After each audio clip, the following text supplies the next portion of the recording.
Hello everyone and welcome to another video. आज हम बात करेंगे पीएम मोदी की यूरोप विजिट के बारे में, जिसके बारे में ऑनलाइन बहुत सारी चीज़ें हो रही हैं। नेगेटिव भी बोला जा रहा है, पॉजिटिव भी बोला जा रहा है। तो इस एक वीडियो में हम दोनों पक्षों की बात करेंगे, दोनों चीज़ें समझेंगे, क्या चीज़ें पॉजिटिव थी, क्या चीज़ें नेगेटिव थी।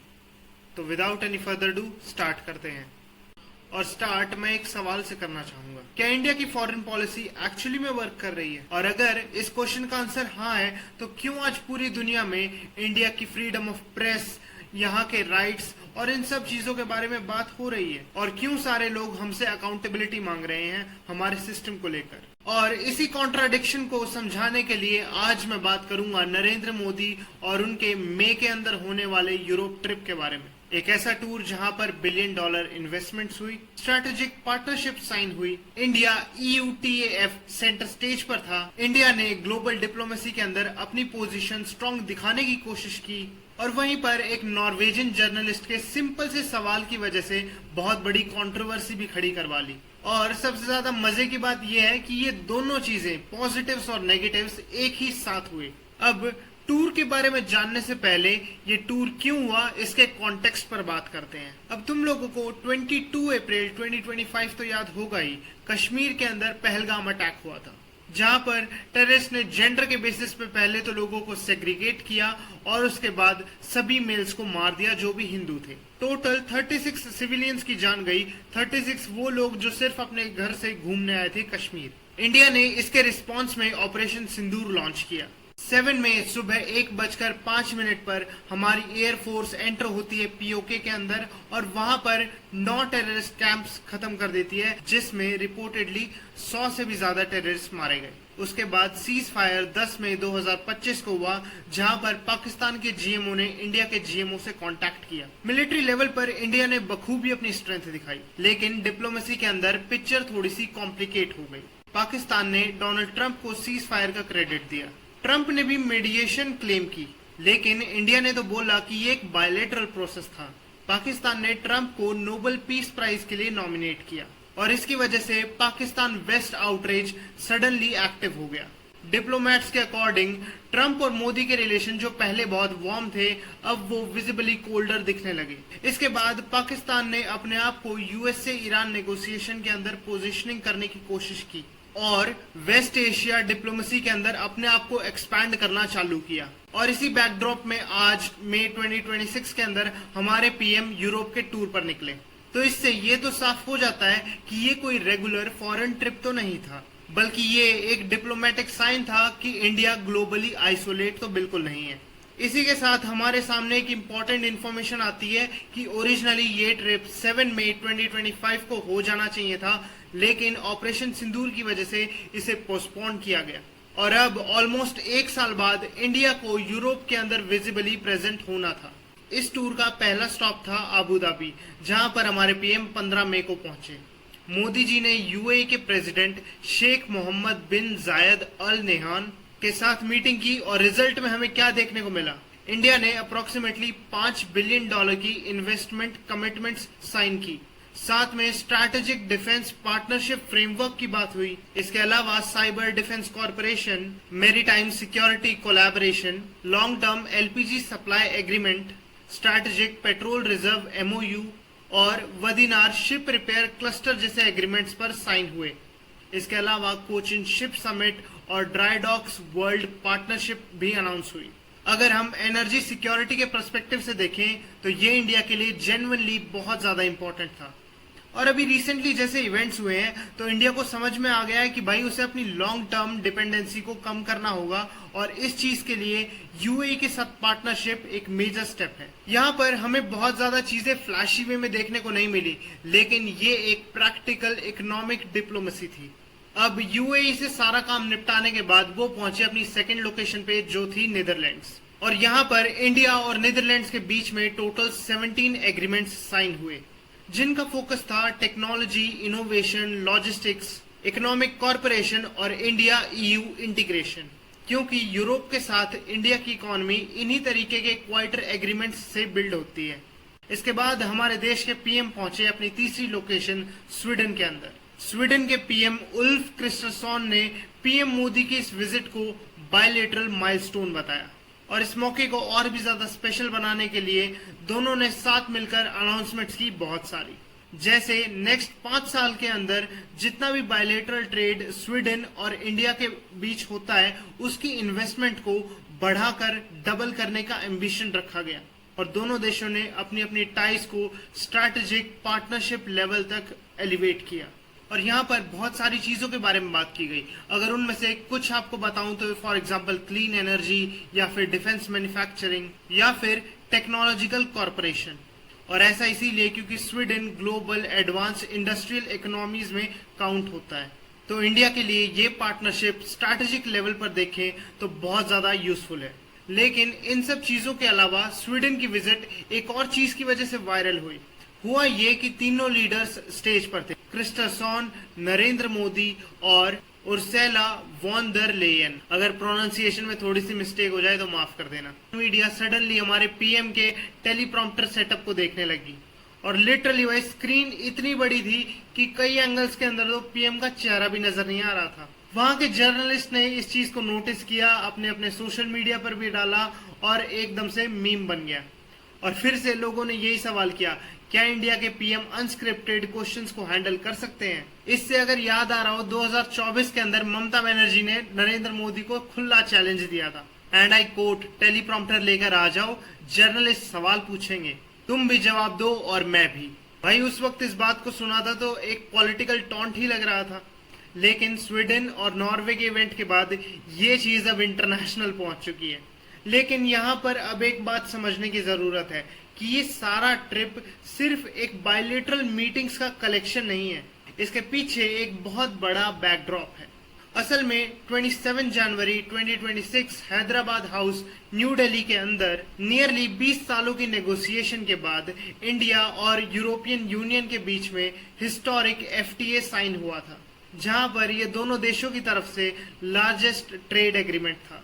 इसके अंदर 2 बिलियन लोगों को फ्री ट्रेड फ्रेमवर्क मिलेगा जो ग्लोबल जीडीपी का 25% रिप्रेजेंट करता है। इसके अंदर यूरोप अपने 90% टैरिफ एलिमिनेट करेगा और इंडिया को 86% रिडक्शन देगा। शॉर्ट में अगर 2 पॉइंट्स में समझाऊं तो इससे इंडियन गुड्स को यूरोपियन मार्केट का एक्सेस मिलेगा और दूसरी तरफ यूरोपियन गुड्स को इंडियन मार्केट का एक्सेस मिलेगा। और इस ट्रेड डील की जियोपॉलिटिक्स टाइमिंग भी बहुत ज्यादा इंटरेस्टिंग थी, जहां एक तरफ यूएसए टैरिफ अनसर्टेनिटी के अंदर था तो दूसरी तरफ यूरोप और चाइना ऑल्टरनेटिव्स ढूंढ रहे थे और उन्हें मिला India as a marketing option. तो जब हमारे पीएम नॉर्वे, स्वीडन और इटली गए तब ट्रेड टॉक्स इसी चीज का एक्सटेंशन थे। और ऑनेस्टली ये चीज इंडिया के लिए एक मेजर डिप्लोमेटिक अचीवमेंट है। तो अब अगर हम वापस आए तो पीएम मोदी ऑलरेडी 3 कंट्रीज घूम चुके हैं, तो चौथी कंट्री जहां पर वो गए 18 मई को वो थी नॉर्वे। 43 सालों बाद कोई Indian PM finally Norway bilateral visit पे गया और इसी ऑस्पिशियस ओकेजन पर Norwegian prime minister Jonas Gahr Store उन्हें पर्सनली लेने गए। इंडिया और नॉर्वे ने अपनी टाइज को ग्रीन स्ट्रैटेजिक पार्टनरशिप तक एलिवेट किया और बहुत सारे एग्रीमेंट्स पर साइन किए। अगर मैं नंबर्स की बात करूं तो टोटल 12 एग्रीमेंट्स साइन हुए, जो clean energy, climate resilience, blue economy, green shipping, digital corporation, health partnerships और स्पेस कोलैबोरेशन के बारे में थे। इंडिया नॉर्डिक समिट के अंदर AI, 6G communication, advance manufacturing और ग्रीन टेक्नोलॉजी इनोवेशंस पर भी बात हुई। और यहाँ से हमें एक बात समझ में आनी चाहिए कि नॉर्वे और इंडिया के बीच की पार्टनरशिप सिंबॉलिक पार्टनरशिप नहीं है, बल्कि एक प्रैक्टिकल पार्टनरशिप है। अलग अलग सेक्टर्स को लेकर बात हुई, for example offshore energy, maritime technology और सस्टेनेबल ओशियन मैनेजमेंट। ये सब इंडिया के फ्यूचर इंफ्रास्ट्रक्चर और एनर्जी गोल्स के लिए बहुत ही इंपॉर्टेंट सेक्टर्स हैं। लेकिन एक चीज थी जो क्वाइटली एग्जिस्ट कर रही थी नॉर्वे के अंदर, जिसके बारे में किसी ने ज्यादा नहीं पूछा, लेकिन वो जरूरी है। और इस स्टोरी का पार्ट है नॉर्वे का सोवरेन वेल्थ फंड, जो दुनिया के सबसे बड़े सॉवरेन फंड्स में आता है। इसकी वैल्यू है $2 ट्रिलियन की। और इंटरेस्टिंग बात यह है, फरवरी 2026 यानी अपनी इस विजिट के कुछ ही टाइम पहले इस फंड ने अपने पोर्टफोलियो में से अडानी ग्रीन एनर्जी को रिमूव कर दिया और इस चीज का रीजन दिया ग्रॉस करप्शन और other serious financial crime concerns. और ये पहली बार नहीं था, इससे पहले 2024 के अंदर अडानी पोर्ट्स भी रिमूव हुए थे और इससे पहले अडानी टोटल गैस कंपनी भी यहाँ से रिमूव हुई थी। तो नॉर्वे ने मल्टीपल टाइम्स अडानी की कंपनीज को इस तरीके से निकाला है। मैं तो कहूंगा सिर्फ अडानी की कंपनीज नहीं बल्कि ओएनजीसी, गेल, कोल इंडिया, वेदांता, ये सारी कंपनीज निकाली हुई हैं सेम ही रीजंस की वजह से, एथिकल कंसर्न। तो दोस्तों यहाँ पर एक आयरनी देखने को मिलेगी कि नॉर्वे इंडिया के साथ ग्रीन पार्टनरशिप साइन कर रहा है, वहीं दूसरी तरफ इंडिया की सबसे बड़ी फाइनेंशियल इंस्टीट्यूशन जो भी अडानी से लिंक है उन्हें बाहर निकालता जा रहा है और वो भी एथिकल कंसर्न्स की वजह से। अब ऑफिशियली इस चीज पर बात तो हुई नहीं, लेकिन ये एलिफेंट जितना बड़ा क्वेश्चन रूम में जरूर था। इसके बाद जॉइंट स्टेटमेंट खत्म हुई, पीएम मोदी और नॉर्वेजियन प्राइम मिनिस्टर स्टेज से उतरने लगे, उन्होंने कोई भी क्वेश्चंस नहीं लिए। तभी दाग्साविजन न्यूज़पेपर की जर्नलिस्ट हेली लैंग ने पूछा, and I quote, prime minister, why don't you take some questions from the freest press in the world. बस एक सिंपल सा सवाल, कोई ड्रामा, कोई शाउटिंग या कोई भी एक्विजिशंस नहीं, सिर्फ एक सवाल पूछा गया, लेकिन हमारे पीएम बिना सुने आगे बढ़ते रहे। बाद में हेली ने एक्स पर लिखा, Norway has the number 1 spot in world press freedom index while India is at 157। बस इतनी ही बात थी, एक जर्नलिस्ट, एक सवाल और एक ट्वीट, लेकिन फिर स्टोरी बहुत ज्यादा बड़ी हो गई। कुछ घंटों में हेली के इंस्टाग्राम और फेसबुक पर एब्यूसिव कमेंट्स की बाढ़ आने लग गई। हेली को डिलिंक्वेंट जर्नलिस्ट बोला गया, जॉर्ज सोरस से लिंक करा गया, उसके फोन नंबर्स और पर्सनल डिटेल्स को ऑनलाइन लीक करा गया और फिर मास रिपोर्टिंग की वजह से इंस्टाग्राम और फेसबुक ने हेली का अकाउंट परमानेंटली सस्पेंड कर दिया। इन चीजों की वजह से हेली को पब्लिकली आकर एक्स पर ये चीज लिखनी पड़ी, and I quote, I never thought I would have to write this, but I am not a foreign spy in any sort send out by any foreign government, I am a journalist, I asked a question. नहीं, जरा सोच कर देखो, 2026 में एक Norwegian journalist को ये publicly आकर बताना पड़ रहा है कि वो कोई स्पाई नहीं है बल्कि वो एक जर्नलिस्ट है। और ये सब क्यों? क्योंकि उसने एक सवाल पूछ लिया। और ये चीज तो हम सब ने नोटिस की है, हमारे पीएम नरेंद्र मोदी ने 2014 के बाद रेगुलर प्रेस कॉन्फ्रेंस हमेशा अवॉइड की है। हाँ, उन्होंने 2019 के अंदर प्रेस कॉन्फ्रेंस की थी, लेकिन वहां पर भी सारे सवालों के जवाब उनके बिहाफ पर अमित शाह ने दिए थे। इसके अलावा 2023 के अंदर जो बाइडेन के साथ एक जॉइंट प्रेस कॉन्फ्रेंस को व्हाइट हाउस ने भी एक बिग डील कहा था। इसके अलावा 2025 में ट्रंप के साथ एक जॉइंट ब्रीफिंग को एक रेयर इवेंट डिस्क्राइब किया था। और अब नॉर्वे में भी क्वेश्चंस नहीं लिए गए और इन्हीं सब चीजों की वजह से हेली का सवाल इतना ज्यादा वायरल हुआ, क्योंकि वो सिर्फ नॉर्वे के बारे में नहीं था, वो एक बहुत बड़े पैटर्न के बारे में था जिसे हम अब तक देखते आ रहे हैं। लेकिन अब इस लेवल तक ये कंट्रोवर्सी ग्लोबल हो चुकी थी और इसके रिस्पांस में हेली को पर्सनली इंडियन एम्बेसी ने इनवाइट किया एक ब्रीफिंग के लिए। और यहाँ पर हमें साफ दिख रहा था जो भी चीजें हुई है अब सिर्फ डैमेज कंट्रोल की बात हो रही थी। हेली ने सिर्फ 3 सिंपल सवाल पूछे। पहला सवाल, क्या नॉर्वे इंडिया पर ट्रस्ट कर सकता है? दूसरा सवाल कि इंडिया ह्यूमन राइट कंसर्न्स को किस तरीके से देखता है और उनके लिए क्या क्या करता है? और तीसरा सवाल, क्या पीएम कभी भी मीडिया से अनस्क्रिप्टेड क्वेश्चंस लेंगे? अब हमारे एमईए के वेस्ट सेक्रेटरी सिबी जॉर्ज इन चीजों का क्या ही जवाब देते।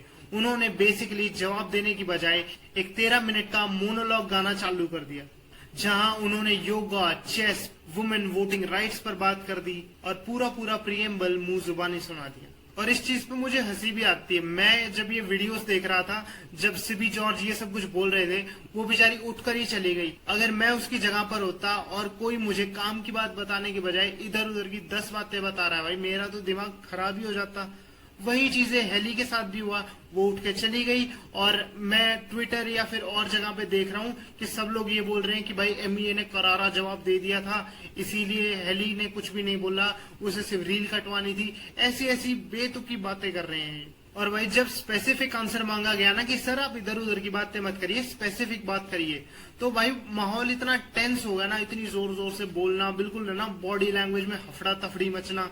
और एक चीज तो सीधी मना कर दी कि भाई मैं डायरेक्ट आंसर तो दूंगा ही नहीं, चाहे तुम कितनी ही कोशिश कर लो। अब इस चीज की वीडियो वायरल हो गई, पूरे इंटरनेट पे इस चीज का मीम बन गया। कहाँ पर वो एक डिप्लोमेटिक क्लैरिफिकेशन के लिए गए थे और कहाँ पर ये सारा पीआर डिजास्टर उन्हीं के ऊपर उल्टा पड़ गया। और फिर सबसे अनकंफर्टेबल आयरनी तो ये हुई जिस वक्त हमारे सीपी जॉर्ज नॉर्वे को हमारे कॉन्स्टिट्यूशनल वैल्यूज और डेमोक्रेसी को एक्सप्लेन कर रहे थे, इंडिया में उमर खालिद के केस पर डिस्कशन चल रहा था, जिसे सितंबर 2020 में जेल में भेज दिया गया अंडर यूएपीए चार्जेस। उसका कभी फॉर्मल ट्रायल कंक्लूड ही नहीं हुआ। पहले जनवरी 2026 में उसकी बेल को डिनाई किया गया और फिर उसके बाद मई 2026 में जब दूसरी बेंच आई, उसने ऑब्जर्वेशन दी and I quote, bail is a rule, jail is a exception even under UAPA cases. बताओ कर लो बात, यहाँ सेम इंस्टीट्यूशन के अंदर डिसएग्रीमेंट्स विजिबल हो रहे हैं और इस वजह से नॉर्वे का क्रिटिसिज्म और भी ज्यादा शार्प लगने लगा। और चलो अगर नंबर्स की बात करनी है तो नंबर्स को ही देख लेते हैं, क्योंकि नंबर्स तो कभी झूठ बोलते हैं नहीं। 2026 के वर्ल्ड प्रेस फ्रीडम इंडेक्स की बात करें तो नॉर्वे आता है नंबर 1 पर, वहीं पर इंडिया आता है 157 पर। पिछले साल हम 151 पे आते थे, अब हम 157 पे हो गए हैं। मतलब एक ही साल में हम इतने नीचे गिरते जा रहे हैं। आरएसएफ ने इंडिया के बारे में एक चीज लिखी है and I quote, press freedom is in crisis in world's largest democracy. और इसी रिपोर्ट्स में अलग अलग चीजें बताई, फॉर एग्जांपल जर्नलिस्ट के against violence, concentrated media ownership by financial institutions और इसके अलावा ओवर पॉलिटिकल अलाइनमेंट। और तुम ये सारी चीजें देखकर अब आयरनी देखो, जिस नॉर्वे फर्म ने एथनिक कंसर्न्स देखकर अडानी लिंक कंपनीज को निकाला था, उसी नॉर्वे के अंदर इंडिया अपनी डेमोक्रेटिक इमेज प्रोजेक्ट कर रहा है। अब इसके बाद हम चलते हैं हमारे आखिरी स्टॉप जहां पर हमारे पीएम गए थे, यानी इटली। तो मोदी जी पहुंचे 20 मई को इटली के अंदर। मोदी जी और जॉर्जिया मेलोनी की मीटिंग के बाद टारगेट सेट हुआ कि 90 बिलियन यूरोस का बायलेटरल ट्रेड किया जाएगा बाय 2029 और इंडिया यूरो एफटीए ने इस रिलेशनशिप को और ज्यादा इम्पोर्टेंट बना दिया। उसके बाद हमारे मोदी जी ने इसी खुशी में मेलोनी को टॉफी भी खिलाई, जिसे कुछ लोग तो बहुत लाइटली ले रहे हैं, लेकिन विपक्ष के नेता इसको लेकर बहुत ज्यादा क्रिटिसिज्म दे रहे हैं। तो अब जब तुमने पूरी ट्रिप के बारे में जान लिया है, तो अब एक सवाल आता है कि आखिर रियलिटी क्या है। और यहीं पर इस चीज का आंसर बहुत ज्यादा कॉम्प्लिकेटेड हो जाता है, क्योंकि सिर्फ क्रिटिसिज्म देखें तो स्टोरी इनकम्प्लीट होगी। रियलिटी ये है कि यूएई की डील्स रियल है, स्वीडन की पार्टनरशिप भी रियल है, नॉर्वे के एग्रीमेंट्स भी रियल है, इटली की स्ट्रैटेजिक पार्टनरशिप भी रियल है और India EU TFA genuinely historic है। ऑपरेशन सिंदूर के बाद इंडिया को डेमोन्स्ट्रेट करना था कि वो डिप्लोमेटिकली आइसोलेट नहीं है और लार्जली यूरोप टूर की वजह से आज लोगों ने ये देख भी लिया। लेकिन इसी के साथ साथ प्रेस कॉन्फ्रेंस एब्सेंस भी है, जर्नलिस्ट के साथ हरासमेंट एलिगेशंस भी रियल है, प्रेस फ्रीडम रैंकिंग भी रियल है और अनकंफर्टेबल क्वेश्चंस भी रियल है। दोनों चीजें एक साथ एग्जिस्ट करती हैं। यहाँ पर एक बात तो क्लियर होनी चाहिए कि फॉरेन एग्रीमेंट्स रियल हैं, उनके लिए क्रेडिट मिलना चाहिए, लेकिन डेमोक्रेसी में क्वेश्चंस भी होते हैं।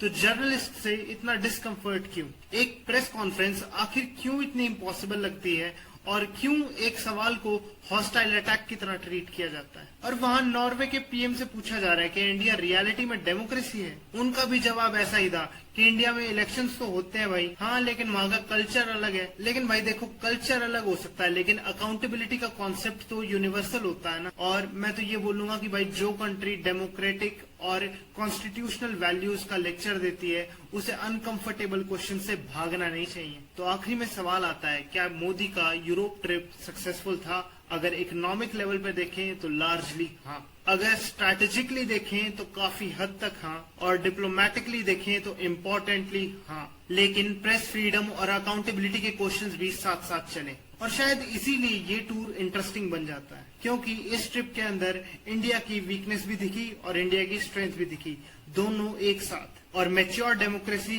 का असली टेस्ट यही होता है कि अचीवमेंट्स के वक्त क्रिटिसिज्म को भी टॉलरेट कर पाना। बाकी तुम इस बारे में क्या सोचते हो, तुम मुझे बता सकते हो कमेंट्स के अंदर, और हम इस चीज पे एक भारी डिस्कशन कर सकते हैं। बाकी वीडियो में अगर कुछ अच्छा लगे तो मुझे जरूर बताना, और क्या कुछ चीजें इंप्रूव की जा सकती हैं, क्या टॉपिक्स तुम चाहते हो वो भी तुम बता सकते हो। बाकी मैं मिलूंगा तुमसे नेक्स्ट वीडियो पे। Until then, this side Sahil signing off. Thank you so much एंड जय हिंद।